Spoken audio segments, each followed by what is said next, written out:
Today we're going to show you how to drop the whole steering knuckle assembly on the F-Series Mini Cooper. The car is in park, and parking brake is on. Without removing the bolts, break all bolts on all wheels loose before jacking the Mini up, front and rear. This will let us remove the wheels once the Mini is up off the ground. See my other video on safely and reliably getting the Mini up in the air. The short takeaway is that the Mini doesn't have easily accessible jack points on the bottom unless you jack from the pads on the sides first. And at that point, your jacks are under the pads, so how do you put your jack stands in? So in that video we show you how you can get the Mini off the ground with 2 jacks and 4 jack stands, and 4 wooden blocks if you build wooden blocks, or 3 jacks and 4 jack stands if you don't build wooden blocks. If you don't build wooden blocks, you can use a jack on each side. Then the third jack supports the jack point in the middle underbody while you remove the side jacks and put jack stands there. Repeat that for the rear. If you build wooden blocks, you jack using 2 jacks from the sides, place the wheels on the blocks, then jack from the middle under the body to lift the front or rear, remove the blocks under the wheels, and place the Mini down on jack stands on the sides. Remove the wheel by removing the 17mm bolts and moving it out of the way. Next, we're going to disconnect the wheel speed sensor. If you're looking at the car at the front left, it is on the right side of the front left wheel, and it looks like it's a Torx T30. Not a lot of torque at all. And it just pulls out. I just applied force to and take this wheel speed sensor, simply work it out with the bracket on the left. Okay, and it simply rotates out. So I simply rotated it out, and it pops right out. And the cable is flexible. Out of sight, out of mind.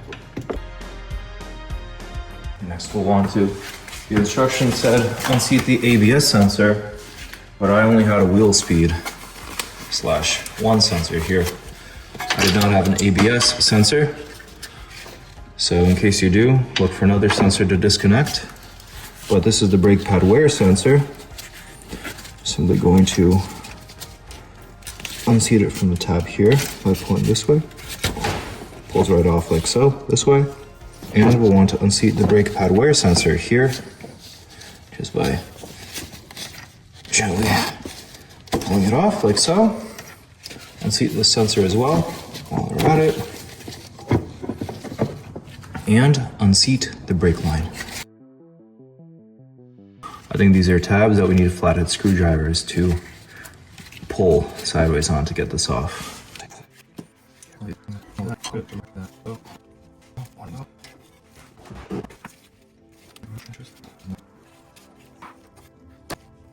Just basically pulling this off like so. Like so. Getting flathead to also insert, and then pulled it off like so. Not that bad. And now all the lines should be unseated. In case your model of Cooper has any other sensor wires, now would be a good time to check, because the instructions could differ, so mine does not have any other lines.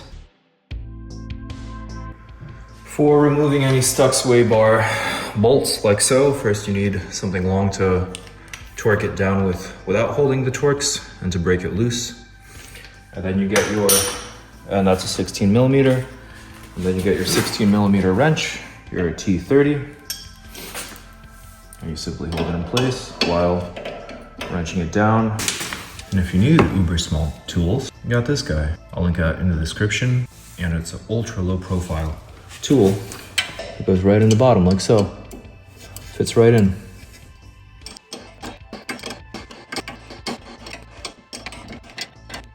We can use a jack under the control arm to push it up a little to relieve the tension and hopefully get it off. Just raising the control arm. So if we raise it enough, it comes right out. And we can safely lower it. Caliper removal can be confusing because there are a couple bolts. We want to disconnect the bolts holding caliper to the wheel bearing. So that's this guy. And on the bottom. And all we need to do is get under.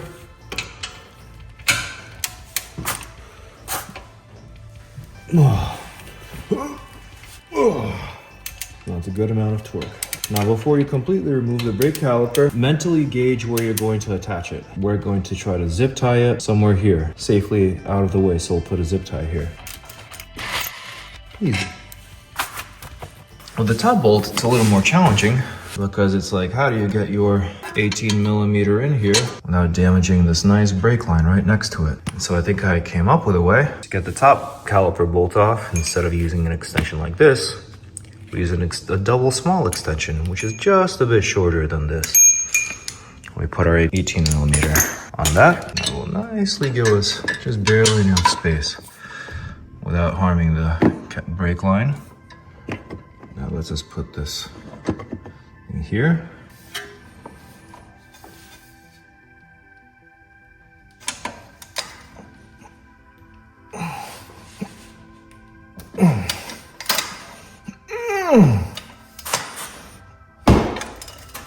And that helps us break it loose. Before we proceed, we want zip ties. So I'm getting some zip ties to zip tie the caliper.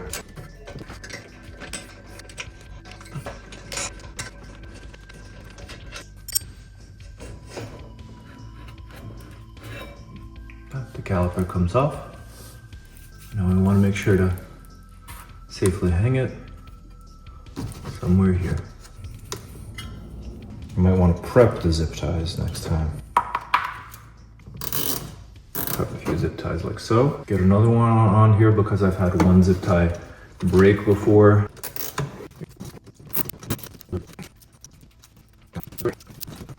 So this sensor is good.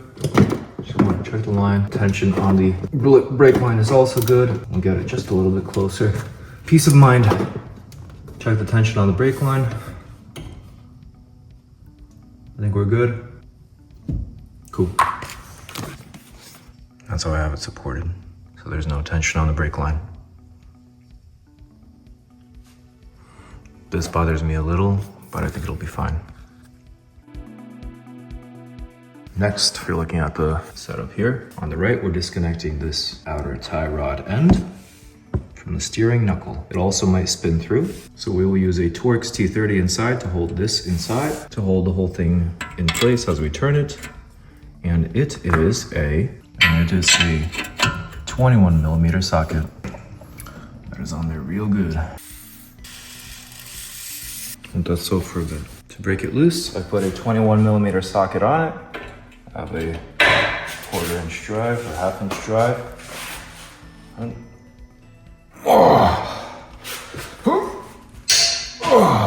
a lot of torque, but eventually it breaks loose. Anyway, we take our T30 on a long extension, 21 millimeter wrench. Cool, and the steering knuckle itself just wants to come right down and out. Here's what it should be looking like so far. All the cables disconnected, caliper removed and safely zip tied out of the way. And this lower stuff still connected. The next part is super fun. Removing the CD axle bolt. It has a 17 millimeter hex socket like so.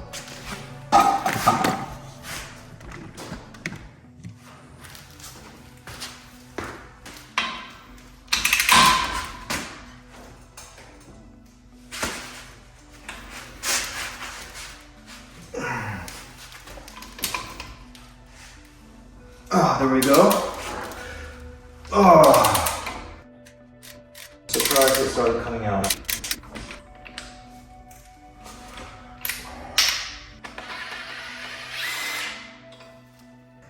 Greasy CV axle bolt. This looks like it's inside. Next, you need a E-Torx E14. I had this whole collection because I work on Porsches and other German cars and I have this whole specialty socket drawer. So that is the only reason I already had this. Buy all the sockets ahead of time because there's your E-Torx E14 lower ball joint pinch bolt. That is an E14 on one side and just a regular 16 millimeter on the other side.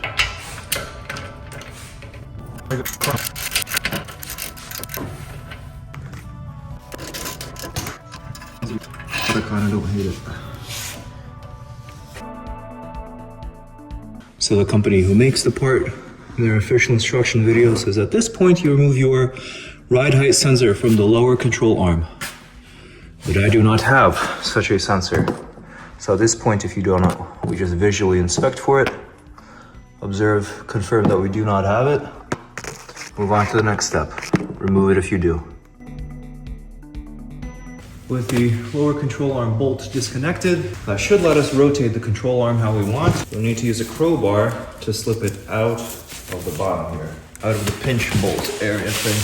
Steering knuckle. I think all we're supposed to do is get a crowbar in, try to get it without puncturing any rubber. And there we go.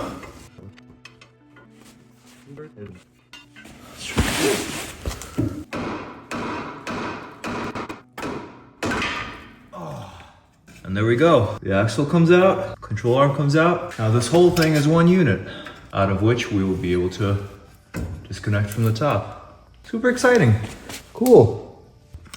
So once you removed the lower control arm and the CV axle, this whole thing is a unit. As you can see, the CV axle comes out, lower control arm comes out, and nothing is securing it to the vehicle except this whole assembly here. So once we disconnect those top bolts from the inside, this whole thing will come out. We'll be able to put our spacer in. Remove this strut pinch bolt to release the strut from the steering knuckle assembly. The whole assembly will drop down. I installed a lift kit, so I removed the strut and wheel steering knuckle assembly together. But if you successfully removed the pinch bolt in the previous step, then the steering knuckle assembly should be lowerable on its own. It might take a bit of prying to separate it from the strut. There is a groove on the strut that the steering knuckle assembly seats onto. It may not be simple and may require force to reinstall the steering knuckle assembly onto the strut. So at this step we will proceed with reinstallation, but use a jack later to push up on the steering knuckle assembly. In the next step you might see the strut and pinch bolt already attached, but that's because I reused some footage. Proceed with the following instructions assuming it is a free hanging steering knuckle assembly. The latter steps will make sense. And we proceed with reinstallation. The first step of which is going to be to reinsert the CV axle here and to reinsert the lower control arm into the pinch steering knuckle part here.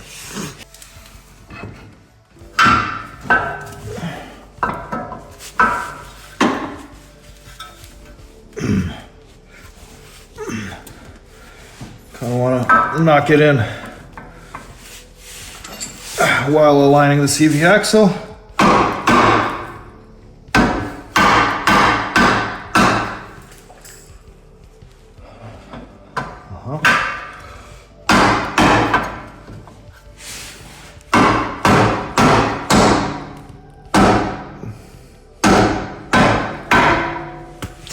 Like so. Now we reinstall that pinch bolt. That pinches in the lower control arm.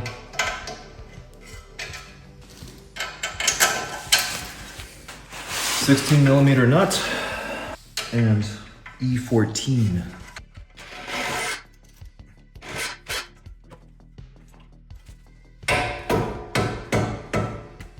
No particular torque value, should just be pretty tight without slipping. That is pretty tight. Now we want to reinstall that strut pinch bolt that goes at the top of the steering knuckle assembly. You can place a jack underneath and make sure the strut groove is aligned with the pinch bolt gap or opening. Use the jack to push the steering knuckle assembly up onto the strut. And finally, when it's fully seated, tighten the strut pinch bolt. Now we reinstall while making sure the CV axle will still be reinstallable. I'm looking through the middle hole here. I want to make sure. Install this guy into the steering. Like so. Not horrible.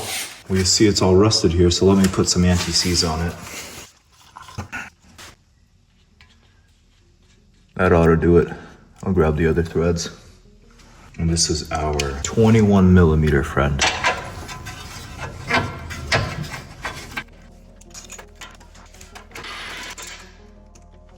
Sure, it's tightened with a 21mm. That's not going anywhere. Now we're gonna do the fun one, which is reinstalling the CV axle bolt. As you can see, the CV axle inside is not aligned. So what I'm doing is, I'm taking the CV axle here by the boot. I'm moving it around with my hand and bending it, and making sure it is lined up with this hole here. And there are teeth on the inside, as you can see, that need to be lined up as well. I think when I have it roughly in position, it's going to just naturally want to, there we go. I've pushed it in successfully. So now it's in place. I'm gonna grab the CV axle bolt, put it in. And once it's threaded on, we're in business. We reinstall it with our 17mm. Wiggle it so that the teeth lock in position, which is the important part. There we go, I feel the teeth lock in. Wiggling it so that the teeth lock in. There we go. Try spinning it by hand a little. Tighten this. Oh, very tight. I'll put the exact torque spec. At this point, we reinstall our brake caliper. We get some snips and get your brake caliper bolts, which are 18mm. On some cars, it's best practice to replace these bolts each time you use them. We're not doing that today, but it's best practice and worth calling out. Be careful to catch the brake caliper. Push the brake pads in if you have a hard time. Okay, there we go. I'll put at least one bolt in. And put the second bolt in from below.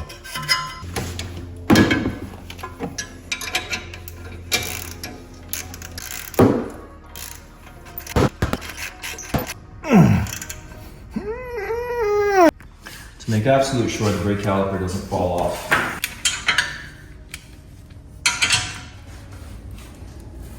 There we go. Oh yeah.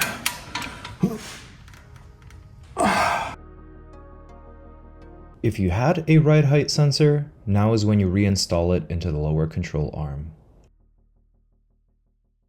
So now let's reinstall this brake sensor line.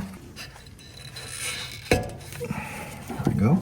This is our wheel speed sensor. I'm observing there's a bit of extra stretch in the brake wear sensor here. So I have trepidation about just simply plugging it in here. And the brake line, I don't know, because it's a little bit too much bent here, but nope, it goes right back on. We're good. I'm gonna leave the wear sensor a little bit extended like this, because if you lock it in here, it causes a little bit too much tension in here by yanking it on this thing, and that makes me uncomfortable. So what am I gonna do?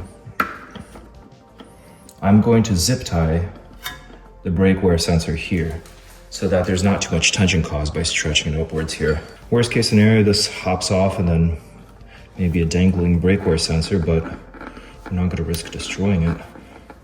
Well, we're just getting it into a simple mount here. And that's better than stretching this cable to fit the mount there. And then to properly reinstall the wheel speed sensor in the original mount. We pull it through, goes from below up, like so. And it's locked into the bracket upwards, like so. For the wheel speed sensor. Simply gets plugged back in like so. And fasten it in place with our T30.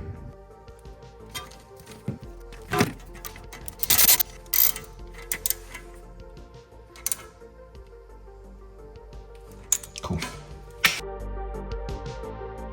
At this point, we reinstall our sway bar link. We can use a jack under the lower control arm to adjust the strut up and down so that the sway bar link aligns with the bolt holes. At this point, we're basically done. We reinstall the wheel, making sure to torque it down to 103 foot-pounds, lower the car, and we're done. Also see my channel and Mini Cooper playlist for all maintenance videos and for the mild off-road build. If this has helped, please consider a super thanks on the video for the time spent making this video and consider subscribing. Thank you.